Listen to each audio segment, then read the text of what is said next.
Thanks for staying with us. We're going to start with the nation. Obasanjo, I have no preferred candidate but a national agenda. ASUU to review 6-month-old strike. Lagos airport cleaner in NDLEA net for leading drug syndicate. How Nigeria can benefit from stable oil market. Wike gets Rivers PDP backing on call for IU's removal.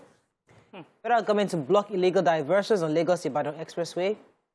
And Ondo to teachers, don't enroll your kids in private schools.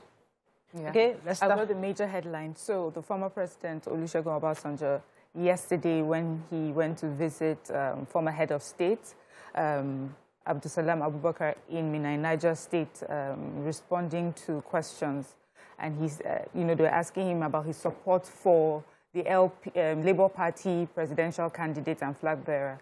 And he says, see, he doesn't have a preferred candidate. He just has a national agenda that he will be revealing very soon. And that he was just here to visit Abdulsalam Abubakar because he had been ill, and in London they missed each other, and so he came here to visit. Although they said after he visited with him, he also went off to visit Ibrahim Babangida. But, a lot of speculations have been following the alleged support for the Labour Party candidate, because he said he had met, of course, he had met with the three major flag bearers, APC, PDP, and LP.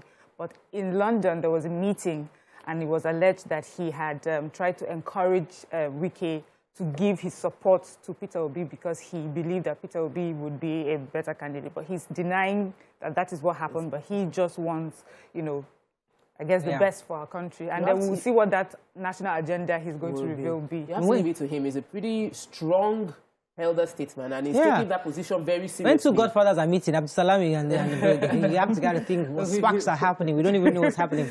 But let me take, I'm still on Governor Wike's matter. Yes. So PDP in Rivers State said, listen, we are behind our governor 150%. That's exactly what they said. They said we are behind him, sharp. The spokesperson of the State Publicity Secretary, Tambari Sidney Gbara, was saying that Wike is the indisputable leader of the party in the state, and that the entire structure in the Rivers State is behind the governor. And therefore, they're insisting that the national chairman, IU, resigns and aligns with what Wike is asking for. According to him, the part of the provision of the PDP's constitution, which frowns at a particular section of the country having both the national chairman and the presidential candidate from the same region, is completely unconstitutional from their own PDP constitution. So they're saying that until he resigns, there can't be a way forward. And both parties, and so both groups are still talking. That's articles.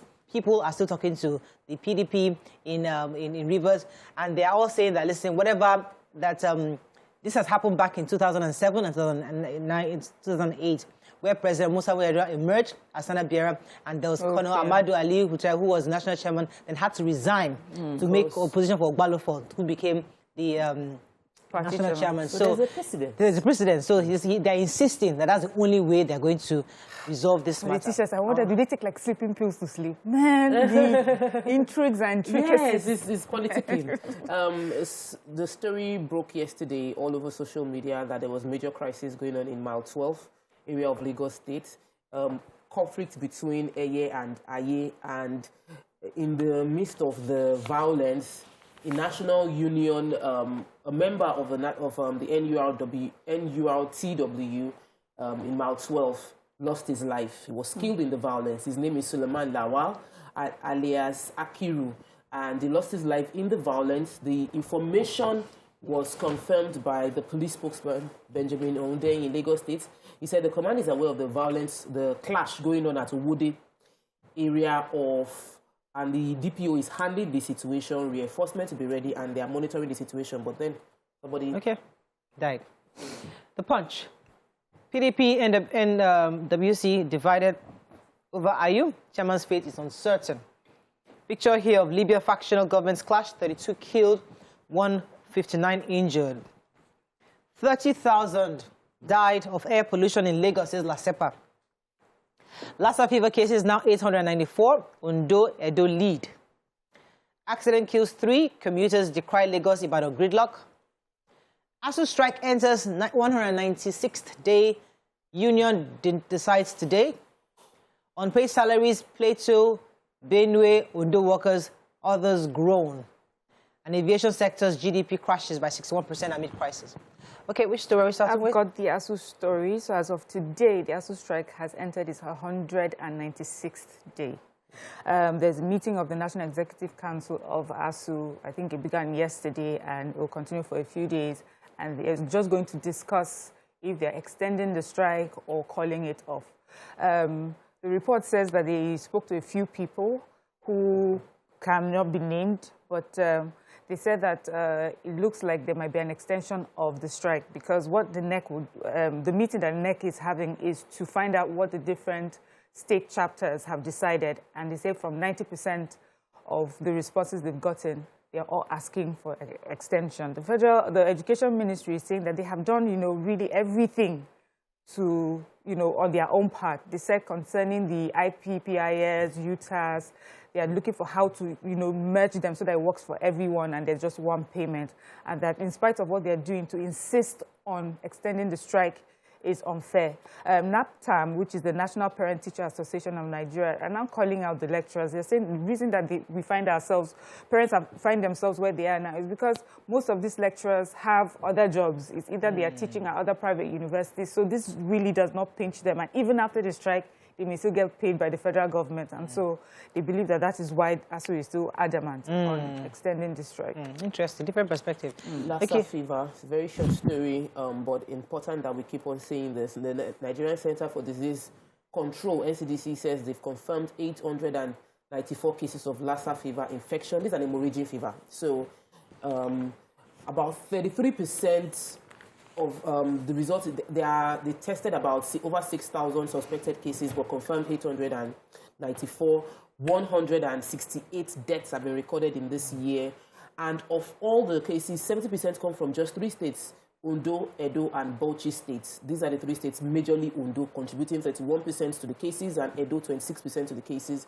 The conversation also says that no new health worker has been affected, which is good because in the beginning they had a few cases of health workers also getting infected. So it means that the health workers are protecting themselves better. Let's do this. It's preventable. Get informed about what is going on with Lassa fever if you live in Ondo, Edo, and in Bauchi states. Yes. Okay, so I was going to take the stories about unpaid salaries. So Plateau State, Benue, Ondo workers are groaning because they are yet to be paid salaries. According to the report, Plateau State workers explained that the government is owing about 3 months' salary from June up to August. I think Benue State is saying that they're being paid, they're being owed 4 months' salary, while Abia State is saying about 6 months is being owed, including pensions. And that's also very, very important because these are monies owed to people who have that they have completed their tenure at work, and they should be compensated and given their pensions up until to their lifetime. So they are also being owed salaries from these 3 states. I'm really surprised. Is it only these 3 states that are owing? I'm wondering why it's only these 3 states that made the news, but they made the front page. But the workers within these states, in particular, Plateau State, Benue, are really complaining because they're being owed salaries. Okay, let's have one more story. I have one more story. Yes. So the Lagos State Environmental Protection Agency has disclosed that shocking, concerning news that air pollution has been responsible for 30,000 premature deaths in Lagos in 2021. And of that 30,000, 22,500 were children. And this was confirmed by the general manager of Lassa, Dr. Dolapo Fashowe. She says, that the biggest culprit for this air pollution is transportation. And so Lassa has they have an initiative they called Eco Clean Air, and that is just to first advocate for better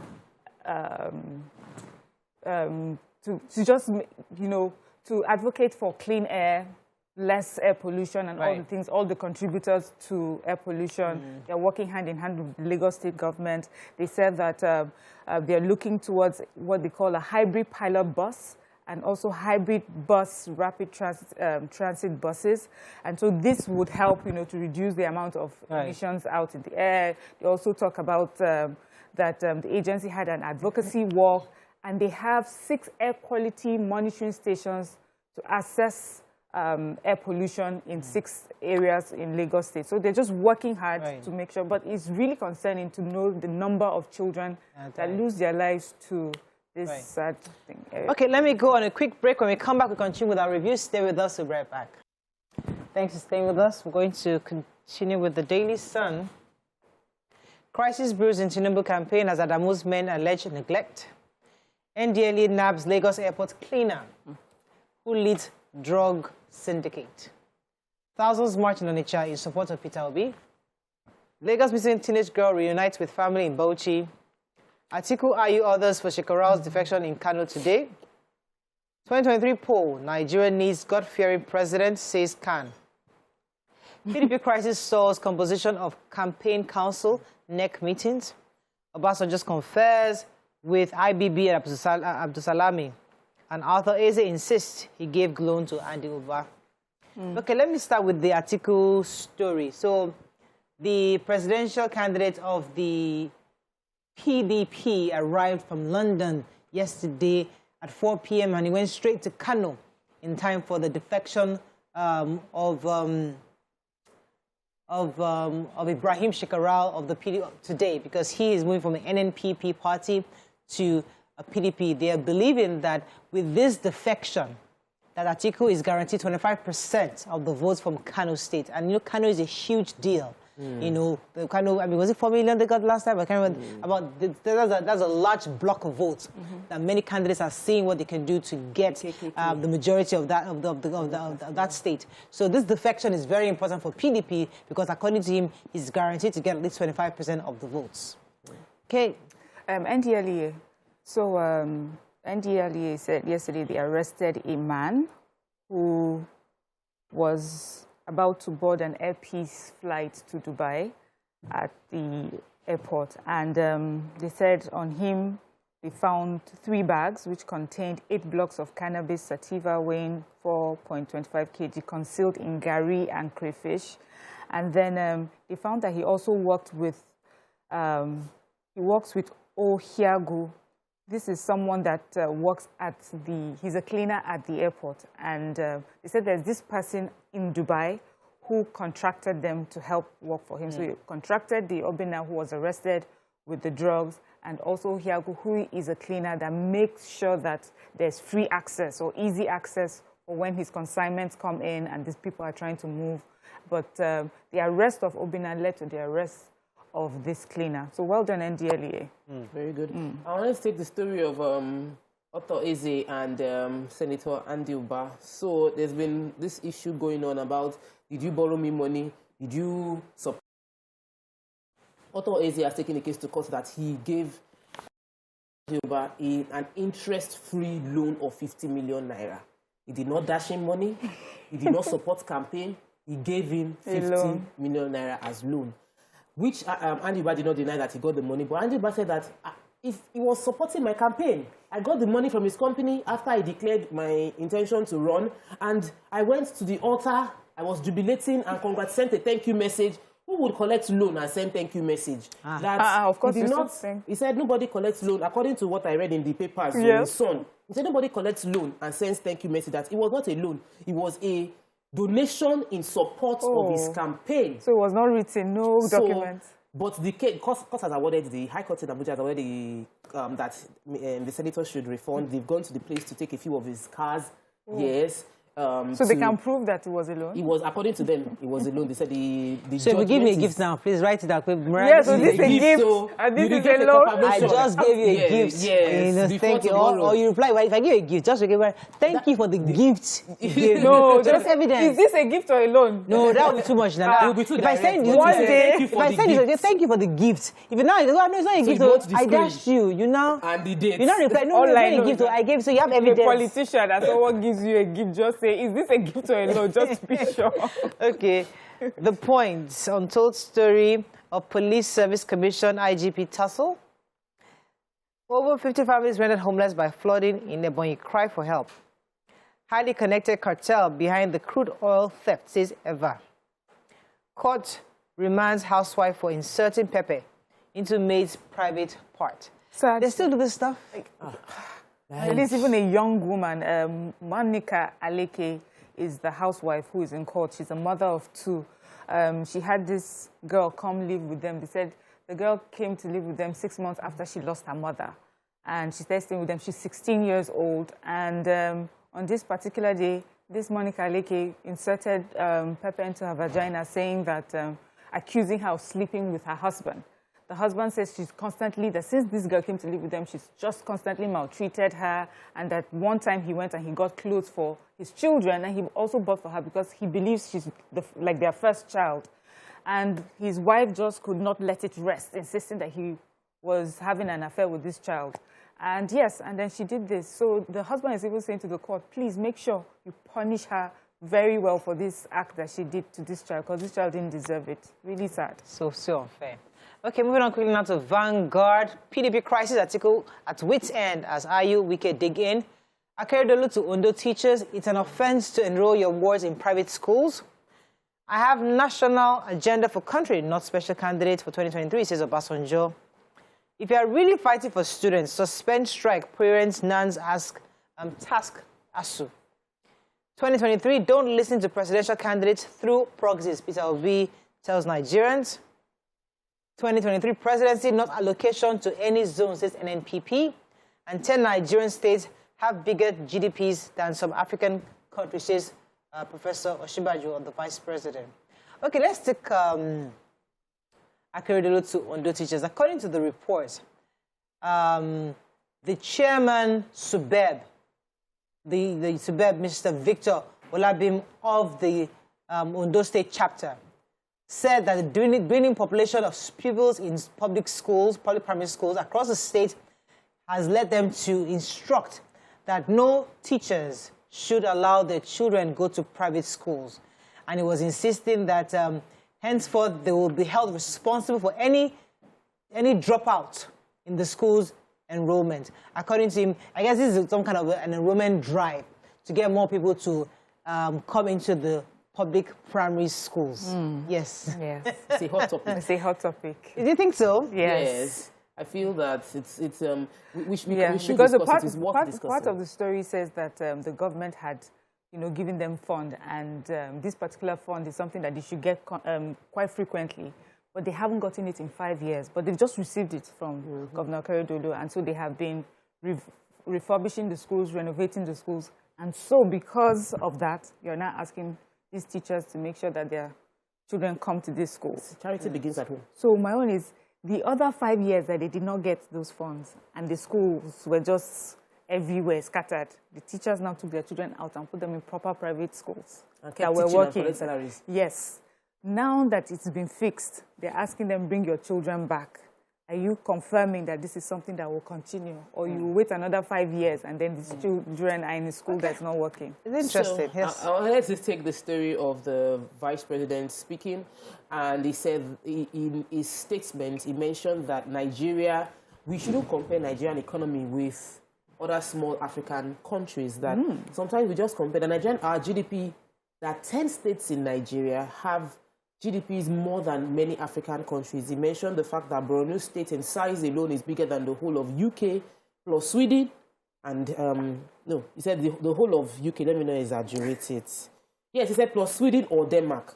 So that you can't compare our size or our people the way comparisons are usually made. Then he said 10 states have bigger GDPs than many of all those smaller African countries, and we're compared with them like we're on the same level. We are not. There are opportunities. He was speaking at the Harvard Business School students. We are bigger than what people are saying about us. And our economy is not as bad as people are claiming it is. And he was talking about the values that he represents, that he feels that, we talk about corruption, but it's not like everybody is corrupt. There are values he brought into government, and he's maintained those values. He spoke about the value of transparency, social justice, and justice, among others. And that fortunately, those values cuts across different faiths, and those values are still a pillar in our society. So if Borno is bigger than UK and the landmass, yes, and we're having issues of insecurity, so I guess we can understand why it's difficult to cover that ground. It's because within UK alone, they are having challenges. Now imagine someone is just one state as big as that. So it's something worth talking. I mean, now for me, that's a topic to discuss, but maybe not today. But it's an interesting angle because sometimes when Nigerians need to put things in proper perspective, you understand and appreciate the effort. I mean, they'll say I'm supporting government again, but sometimes you appreciate the effort. Because this country, we're a continent, like Nigeria as it is, like a whole continent. That's why we need deregulation. Each station will become each country. True federalism. True federalism. I mean, these are not argument for true federalism. So it's a conversation I'd like to have. You know, if you're saying like this, so every state should become independent. Let us now so you can drive your growth. If Borno is the landmass of UK, and the Borno governor knows, like, I'm a UK president. I'm a UK president. UK prime minister. I drive my community. It's a conversation we should have, but not today. Let's go at a break. When we come back, what's our hot topic? If you live in Lagos, you need this hot topic. The traffic on Friday was a crazy one. Stay with us, we'll be right back.